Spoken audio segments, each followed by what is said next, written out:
Right, gentlemen. We are rolling. This is Joe Galloway conducting an oral history interview with Major General Larry Taylor, USMC retired, on February 24th, 2020 at 8:30 a.m. We are located at the Atlanta History Center in Atlanta, Georgia. Sir, before we begin, could you please state and spell your first and last name for the transcriber? Okay, Larry Taylor, Larry Taylor. Thank you. Before we talk about your time in Vietnam, I'd like to get some biographic information.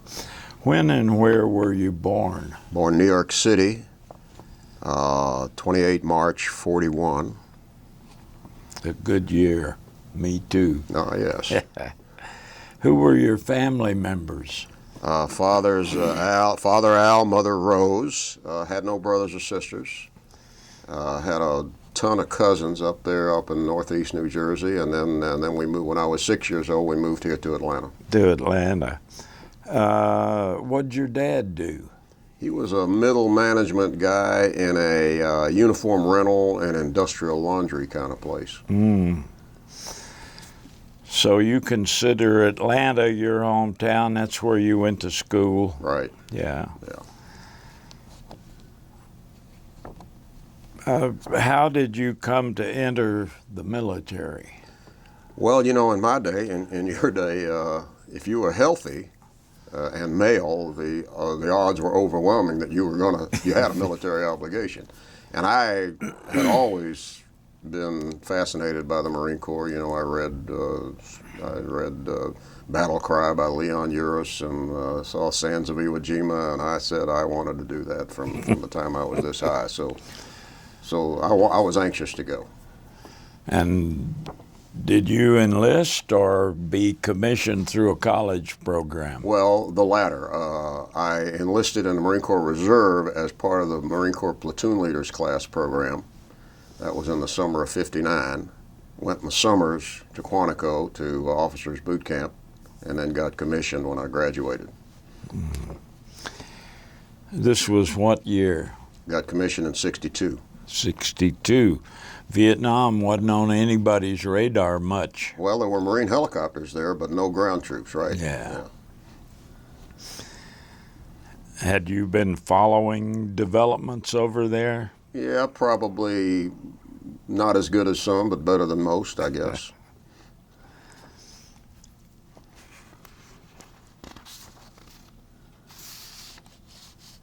Now, you got your officer basic done in the summers at Right. Quantico. Right. Did you receive any further training before deploying to Vietnam? Well, I went to flight school. Okay. And that was a year and a half right there.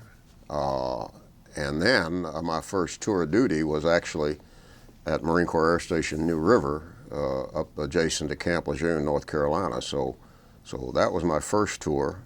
And then second tour was in the same area. I moved over to the infantry as an air liaison officer with 3rd Battalion, 8th Marines, also in the Camp Lejeune area. And I say Camp Lejeune, that was the base, but we were aboard ship a lot. I made, I think, 5 separate cruises, floats with Marine expeditionary units in that time frame. Mm-hmm.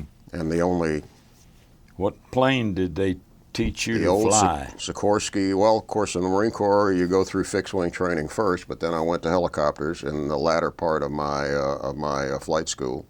And then when I went to the fleet, I flew the Sikorsky H-34. Oh, the shuddering shithouse. Yeah, right.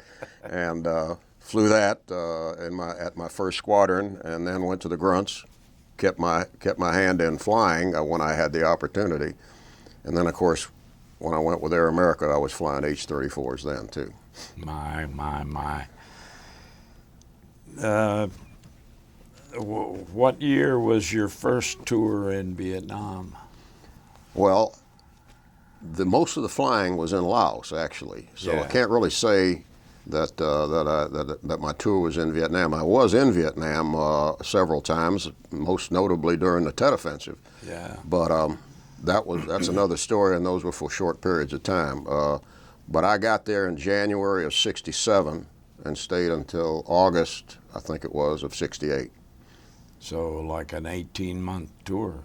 Yeah, well, I was extended? technically a private citizen working for a company, and so you could stay as long as you wanted to, really.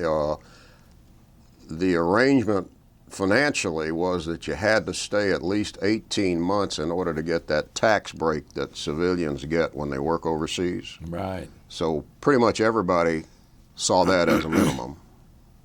And then there were some guys that had been there from day one, even from 1960, 61 time frame, and we're still there, and we're still there when I left too. Yeah.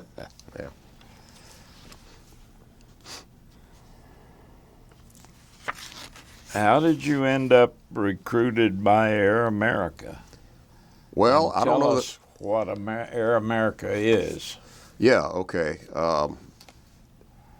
I was a little frustrated with Marine Corps personnel assignment policies long about, surprise, surprise, right? Long about '66, when I was due off active duty at the end of '66. And, but I still wanted to go serve. And it sounded, I heard rumors, really didn't hear any hard information about Air America, but just heard about it from various people. Sounded like a very interesting way to go to war. And I wrote them a letter in early '66. They sent me back a communication, basically said, don't call us, we'll call you. And then about 3 months before I was due off active duty, about September or so of '66, they sent me a telegram, I think it was, come on up to D.C. and interview, and I did.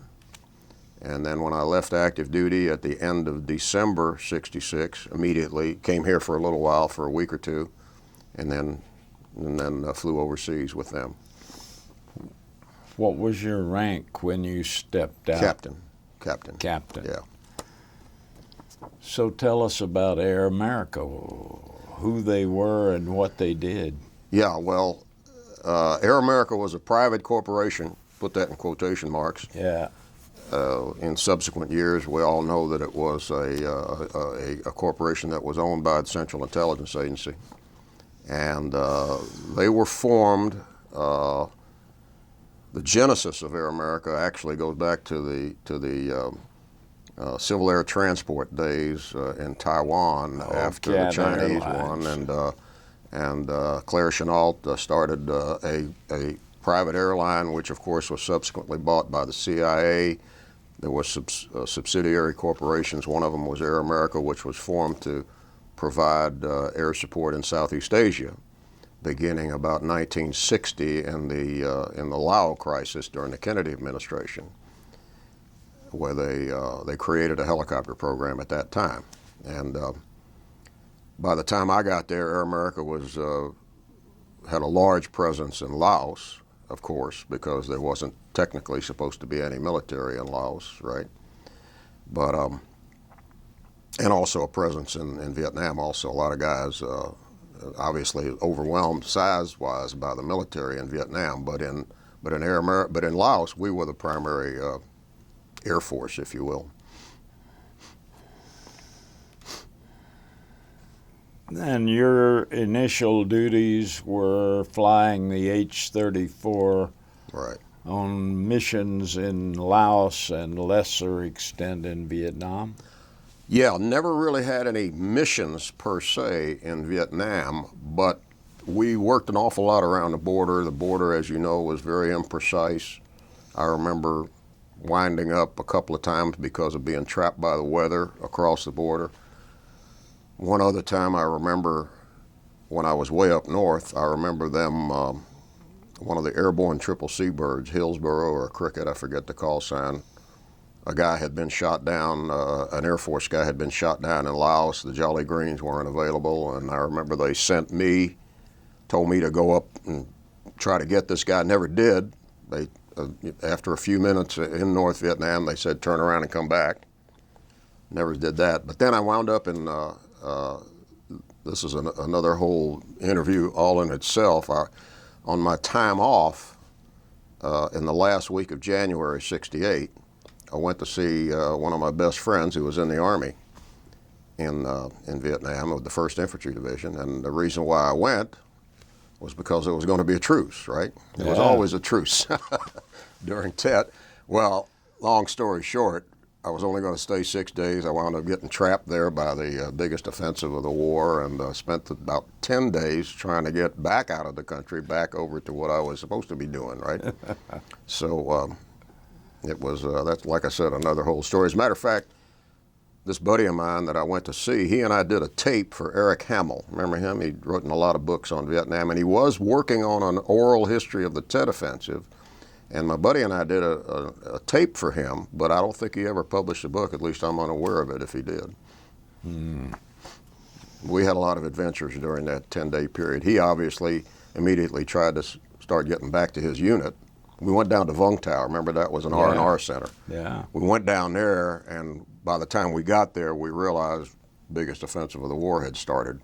And so he immediately, well, within a day or so, left to try to go back to his unit, and I started trying to get out of the country.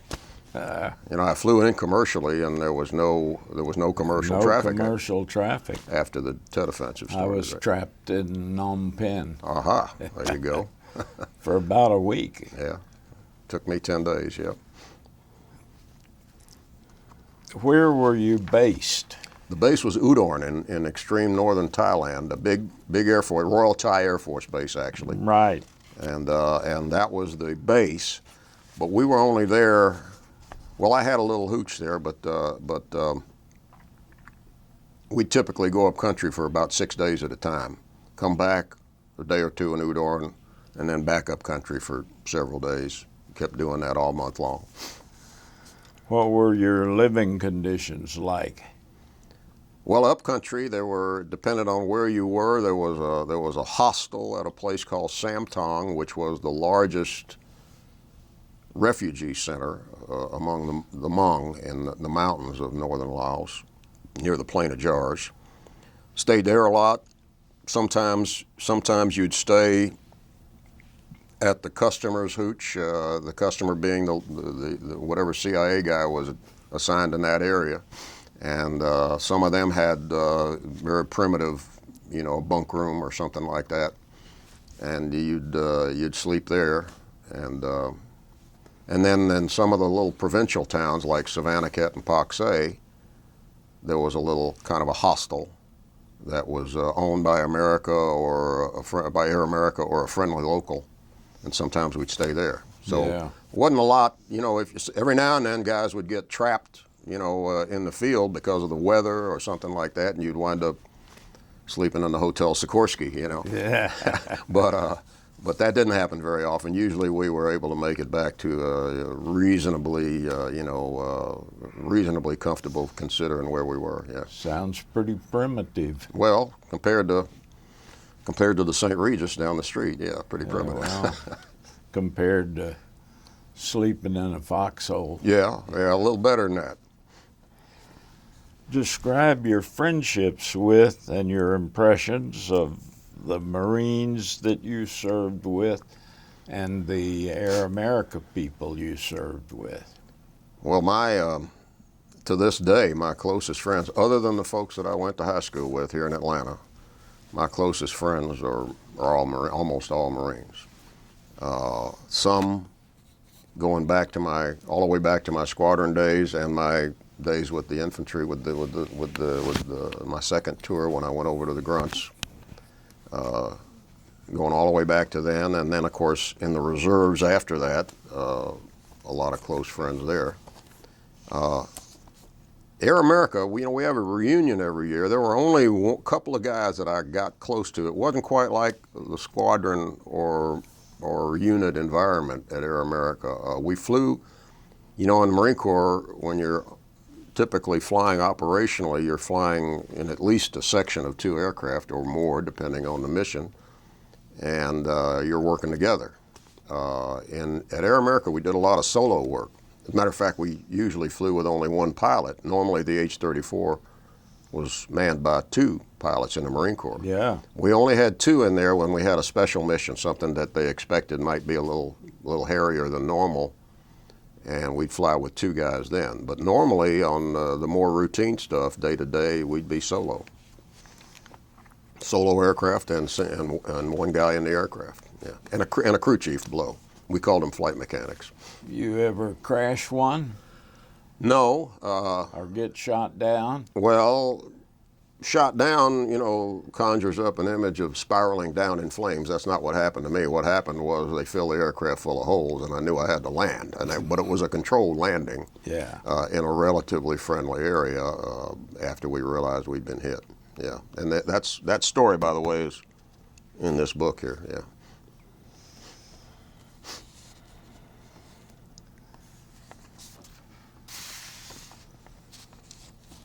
Now this is the year 1968 that you're doing this. 67 and 68. 67, 68. Back home, there's a lot of turmoil, anti-war demonstrations, Yeah. racial riots. Yeah.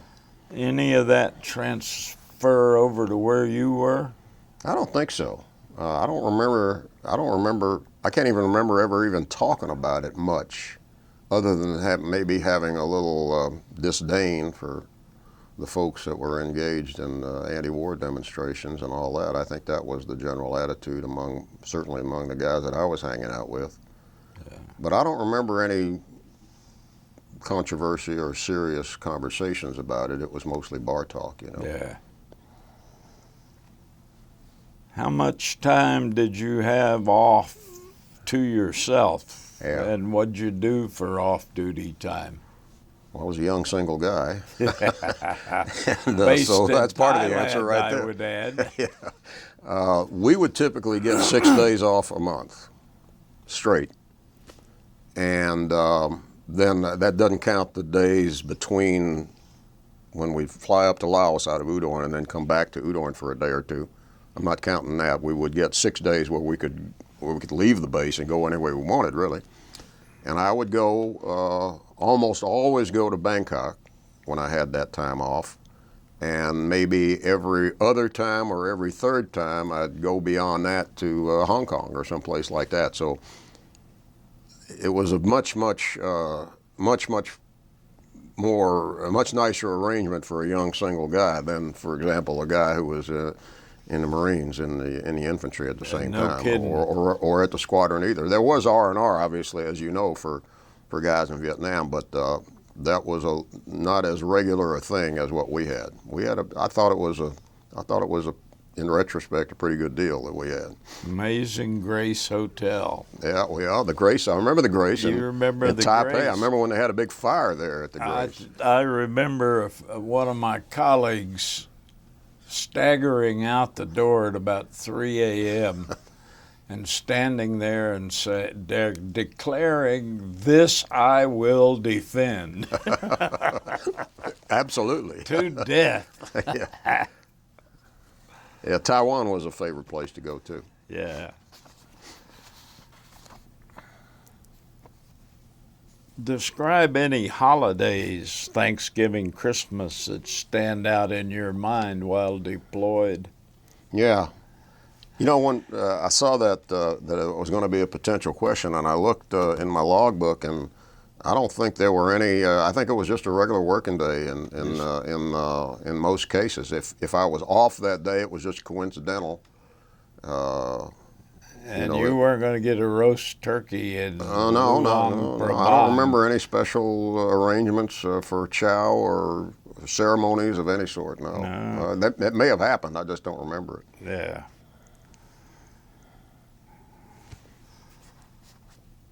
Can you describe the quality of the leadership in this outfit you were flying with? Yeah, the leadership of the helicopter program, the H-34 program, were almost all former Marines, or no such thing as a former Marine. They were all Marines who were now with Air America. And they were very good. And they were all guys that had done the same things up country that we were doing. And they would sometimes still do that. when there was a large operation and everybody was needed, sometimes the chief pilots would go do, fly the same aircraft, the same missions that we would. But by and large, they were in management back at the base. Good guys, Wayne Knight, Clarence Abity. I still see them at our reunions usually. Not every reunion, but Abity always shows up. Wayne Knight lives in Australia. He was chief pilot, so hardly ever see him. But every few years he'll show up, But they were sharp. I never had any significant problems with them.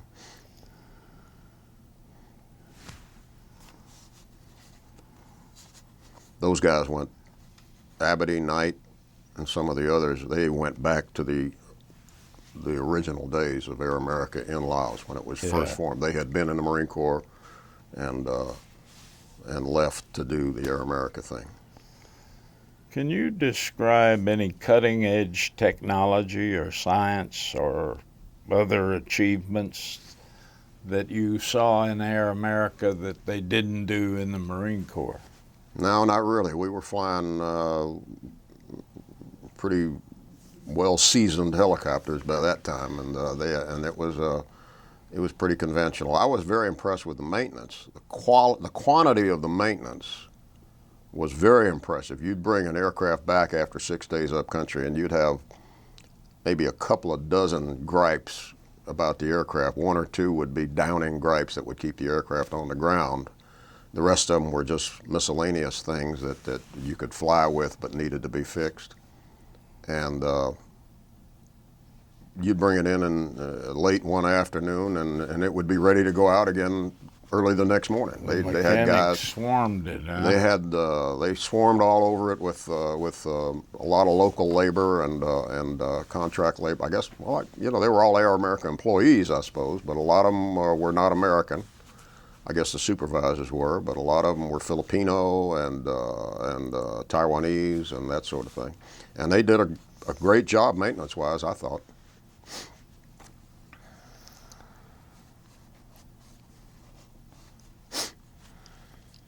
Talk about your most vivid memories of that tour. Describe the best day you had during your tour.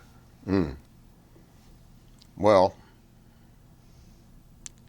probably the potentially worst day, but turned out to be the best day, was the incident that was described in this book here when they shot the aircraft full of holes, and we managed to make it out of there without getting hurt. The aircraft was full of holes, but we weren't.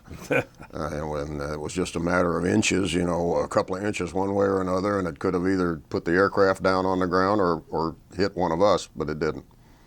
So that was 21 October, 67. Big mission on the Sihanouk Trail, which was a branch of the Ho Chi Minh Trail that came out of Cambodia and linked up with the Ho Chi Minh Trail at the southern portions of the Ho Chi Minh Trail, and then entered South Vietnam in the Central Highlands area. And we had put in a big team. Normally when we were working on the trail, it was small teams, road watch teams by and large. This was a big team. This was probably, I'm guessing, 60 or 80 guys. Hmong mercenaries, as I recall, and we picked them up on a... Sounded like a hatchet team. Like a what? Hatchet team. Special forces, SOG. I guess you could call it that. And they had been... Company-size unit to pile in when somebody got in bad trouble. Yeah, there was nobody on the ground there operating, but they were put in to close the trail. They weren't put in to just watch it and report on what was coming down the trail. They were put in to close the trail. We had put them in several days before, and then we went back to get them. That's when I got involved. We were in the lead aircraft. I speculate that the bad guys had been following them around and didn't make contact, knowing that there'd be a large bunch of helicopters coming back to get them at some point. And we were maybe 3 or 4 Air America birds H-34s, and 2 or 3 Air Force Pony Express Special Operations helicopters, CH-3s, working together. We were in the lead bird, and we started to go into the zone, and we're just in the flare getting ready to touch down when they opened up, and which was a big mistake on their part. We had A-1s for cover too, Air Force A-1s, a great helo escort aircraft. And they made a big mistake by opening up on us. If they had waited just another 30 seconds or another minute or two, we'd have been sitting in the zone, probably never would have made it out of there. Right. And there probably would have been a couple of other helicopters sitting in the zone at the same time. But they got over anxious and opened up, and we knew we'd been hit, but we managed to make it out of there. We just felt a vibration. And as soon as we pulled out, waved off rather, everybody else waved off behind us. The A-1s rolled in and just blew the hell out of them. And so it was a really bad day for the bad guys. And we managed to make it over to the nearest friendly airstrip place called Atapu, a provincial town in southern Laos. We knew that was friendly. And so we landed there, looked at the damage, decided it was flyable. There was a bunch of holes in the fuel tanks, and we were leaking fuel. But the forward tank on the H-34 was self-sealing, and it would hold 600 pounds of fuel. And we figured, okay, that's enough to get us to Pak Se, which was a bigger town and a bigger airfield. And we flew it to Pak Se and left it there. And that was, like I said, could have been the worst day. Turned out to be a pretty good day. The other choppers go on in and get that unit? You know, I don't know. I've asked about that when the guy I was flying with. I was flying with 2 pilots that day, a guy named Billy Pearson, and we couldn't remember what happened after that.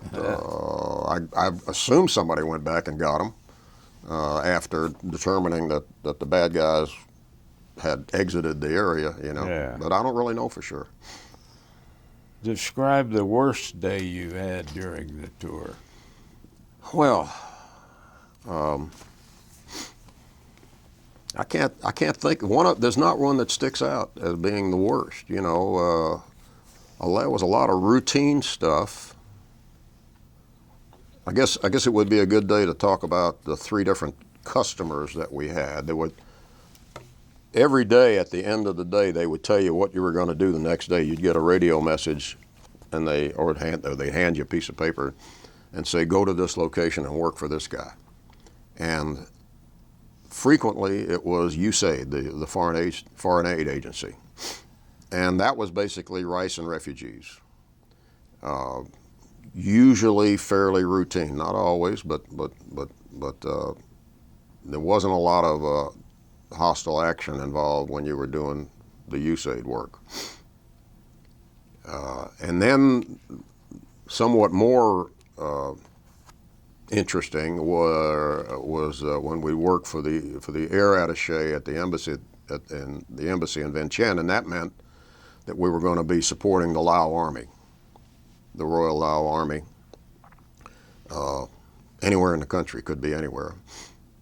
But the most interesting stuff, they'd say, go work for 713. 713 was a contract number, and that turned out to be the more interesting stuff, when you would go to a place in the middle of nowhere where there was an American, a civilian, a CIA guy, and he would be working with usually the locals, frequently somewhere on or near the Ho Chi Minh Trail or the Sihanouk Trail, and those were the most dangerous missions. And those are the ones that usually involve more than one aircraft and more than one pilot per aircraft. But I can't really say that any of them. I was lucky. I was very lucky, obviously. That day that the aircraft got hit, I was lucky, and the whole rest of the time, never got hit.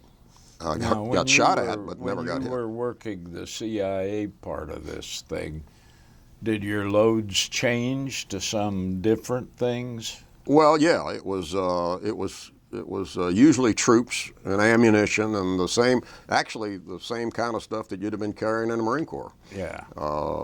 People and ammo and supplies and what have you. One of the more interesting days was, there was a guy named Vang Pao. You've probably heard of him. He was the Lao, the Hmong leader, really a hell of a warrior, because he was always up front with his troops. And I remember bringing in a load of 4.2-inch mortar ammo to a site that VP's troops had just taken back from the Pathet Lao. And they didn't have the right. They had colored panels that they would put out in the landing zones, which changed frequently, and you were supposed to make sure that they had the right panel out each day, or however often they changed it. You know, today it's going to be a red Lima, or tomorrow it's going to be a yellow hotel, just a panel out there. Well, he didn't have the right signal out. And I had this load of ammo. VP was right up there, up front, at the 4.2-inch mortar position, and they had the little fight that they had in that village was so recent that you could still, the bad guys were still heading east out of that valley, and they could see them from the ground. And so he was anxious to get this ammo and put a real hurt on those guys. I orbited a few times without landing. I knew it was VP. I could hear him talking on the radio. I recognized his voice, but I was being stubborn. I said, you need to put the damn right signal out there, or, because if we get in the habit of landing when the signal's not there, somebody's going to get killed, right? Well, I orbited a few times. VP was getting mad, and he had a temper, and I was always afraid that, I remember thinking, I'm afraid he might do to me what was rumored that he used to do to some of his troops that were insubordinate, Didn't happen, but I remember talking about that at VP's funeral. I've stayed in touch with the Hmong community intermittently and been to several of their events here in the States. And they asked me to talk at VP's funeral a few years ago. It wasn't his funeral, really. He had already been buried in Fresno, but the Hmong have a tradition of what they call a soul release ceremony. Yeah. And they asked me to talk at that. Indians do too. Yeah, that was in St. Paul, Minnesota, where there was a large Hmong community, and I spoke at that soul release ceremony, and I talked about that incident, emphasizing the fact that VP was a hell of a warrior. Did you land the ammo? I'm sorry? Did you land? Oh yeah, the ammo? I did deliver the ammo, sure. Ultimately, after orbiting a few times. And he was anxious to get it, and he got it a little bit later than he would have liked, but yes, he got it. And they immediately took the ammo right off of the chopper, immediately over to the tubes, and started shooting them, shooting the bad guys. That was probably the biggest weapon they had. Now that I think about it, I think the Royal Lao Army had some conventional artillery. Yeah, some 105s maybe. Yeah, but I don't think, probably old 105s probably, but I don't remember the Hmong having much in the way of artillery. Nah. Yeah, that 4 Deuce was probably the biggest they had. Whatever they had, they were going to have to carry it on their backs. That's right. Yeah, not a lot of, even if they had some motor transport, there weren't a hell of a lot of roads up there. That's right too. Your helicopter worked best up there. That's right. What was your general impression of the Lao Army, the Hmong, all the people that were fighting out there? Yeah, there was pretty much of a distinction between, and most of us, I think most guys would agree that they were a lot more impressed with the Hmong than the Lao Army, and the Lao Army would, I think it's safe to say, try to avoid fighting. Yeah. And the Hmong, though, I don't think it was an ideological thing with them. It was, you know, they basically wanted to be left alone, and the communists wouldn't leave them alone. They wanted to take over the country along with all of the people, and they were glad that we were there to help them, and they would fight when properly led, like with guys like VP.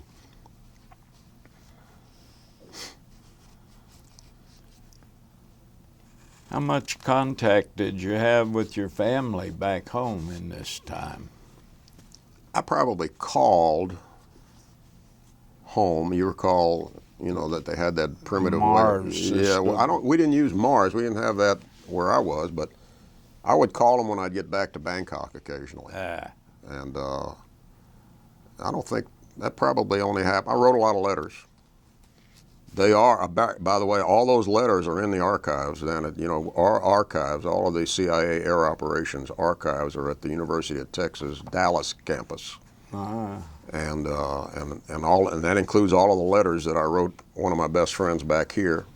Wrote him more than anybody else because I felt more comfortable telling him some things that would have worried the hell out of my parents.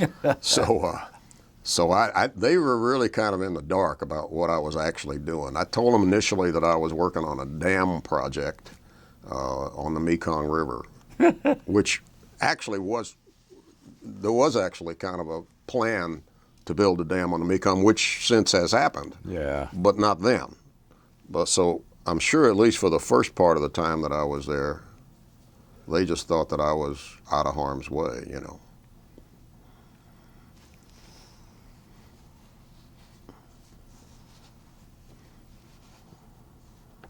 How much news did you get about the war in Vietnam, the war in Laos? Yeah.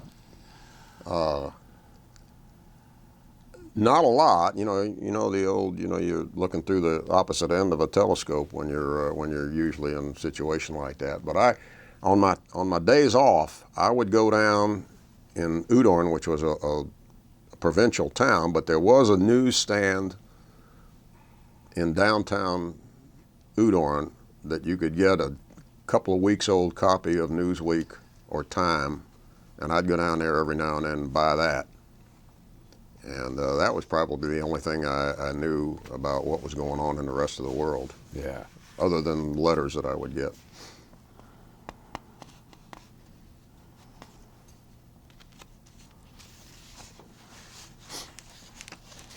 When did you return home? August of '68, I think it was. Well, I left Air America in July, if memory serves right. And then because I didn't have any job or anything particular waiting for me back home, I took almost a month to come home, and basically traveled the world for a month, almost a month, I think, and got back sometime in August.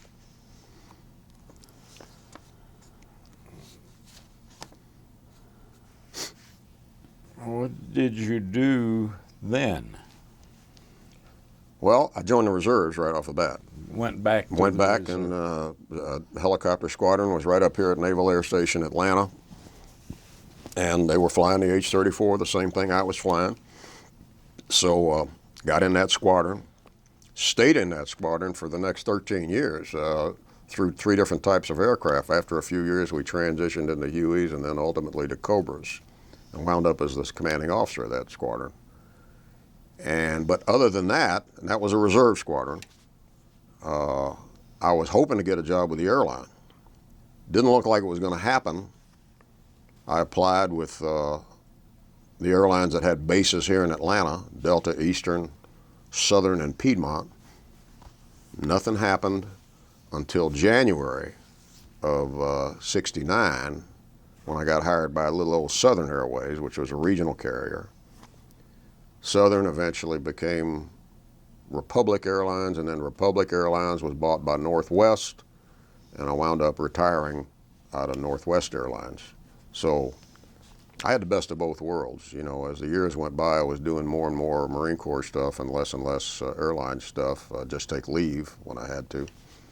And I wanted to, you know, so I was gone all the time from the airline. But Sounds like your Cobra outfit I flew with in Arizona when they were ramping up for a Afghanistan tour with special ops. Well, I may have run across, might have been there at the same time, because I went to see several of those units. When I got recalled from active duty after '01, after 9/11, they recalled me from retirement to run the Marine Corps Mobilization Command, because we knew there was going to be a big reserve mobilization, right?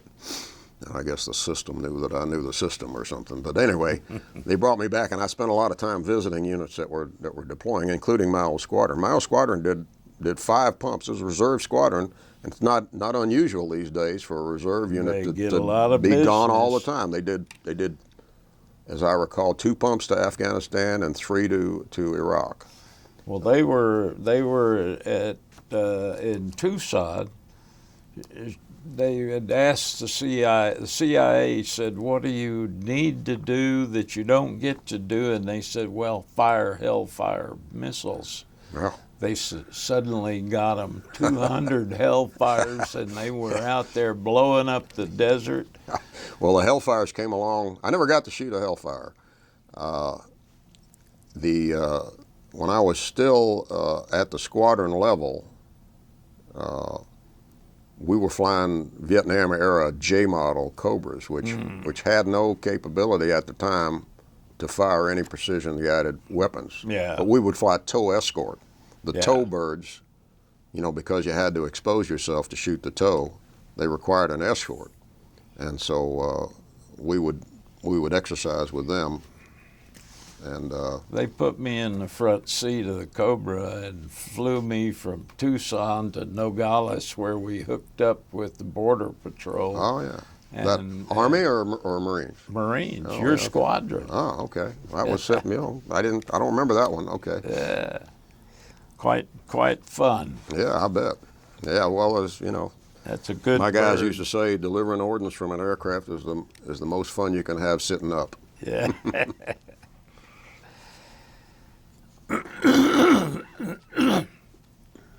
You have any difficulty readjusting to life after those Asian adventures? No, I can't say that I did. No, I know I've heard a lot of stories from my contemporaries about their difficulties that they had, but I can't say that I really had any problem. No. And you've kept touch with the Air America guys and your Marine guys? Intermittently. Marines certainly, because when I got back in the reserves, there were a lot of guys in the reserves that I had been with, prior to Air America. And then one of my best friends, his career path sort of followed mine about a year or so behind me. He was my relief when I left 3rd Battalion, 8th Marines. He took over that job, and then I went over to Air America, and a year later he came over to Air America. He was an H-34 pilot also. And then after I came back from Air America, this guy shows up here in Atlanta. He was never an airline guy, but he became a businessman here in Atlanta for a while, and we stayed in very close touch over the years. He's still one of my best friends. Yeah. He needs to do one of these interviews. He's got some a lot better stories than I do. Do you think He's written a book, by the way. Maybe you've seen it. I should mention Phil Jennings wrote this book called The Politically Incorrect Guide to the Vietnam War. Have you seen that one? I haven't seen that one. Okay. Well, he wrote that. He's written a couple of novels too, but major publishing house, what was the name of it? Resnery? I can't remember. Anyway, he wrote that book and they published it.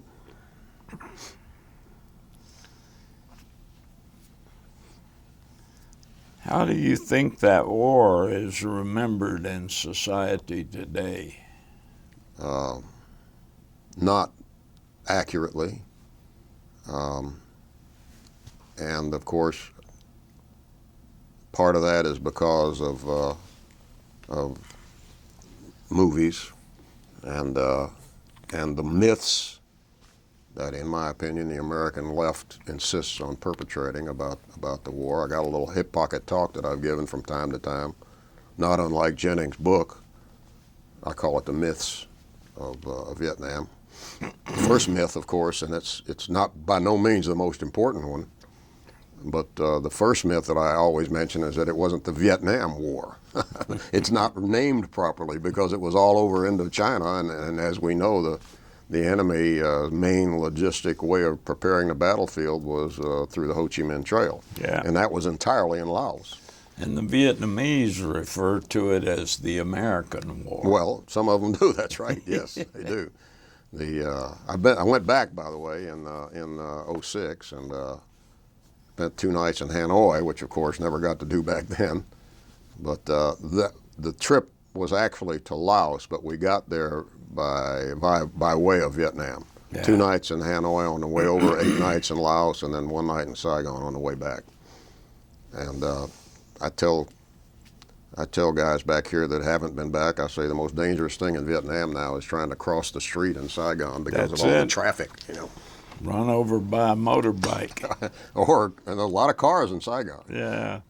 One of the things that struck me was how far apparently ahead economically, Saigon was compared to Hanoi. Hanoi was becoming prosperous also, but it was still mostly motorbikes and some cars.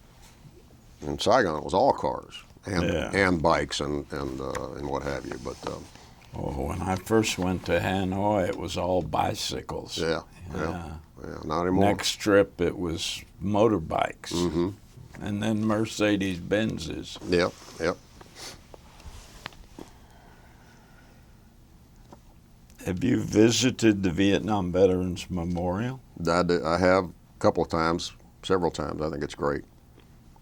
The key, I think, is the name. It's not abstract. The names are there. You know? Yeah. That's the key.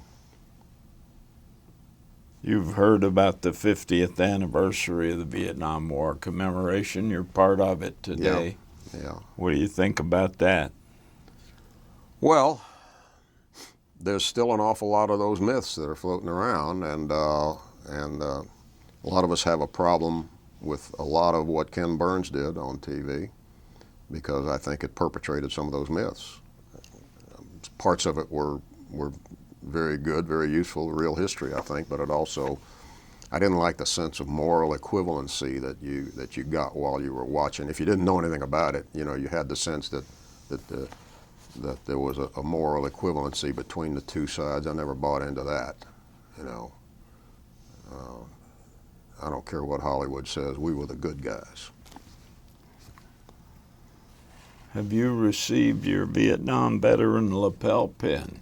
I got one, but remember, technically, I'm not a Vietnam veteran. That's because right. I was a civilian. Right. I got one, but you got one.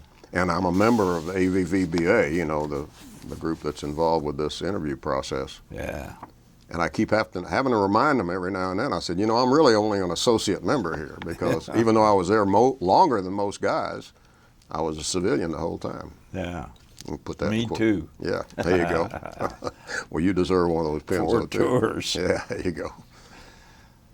Well, is there anything I haven't asked you that you'd like to tell us about?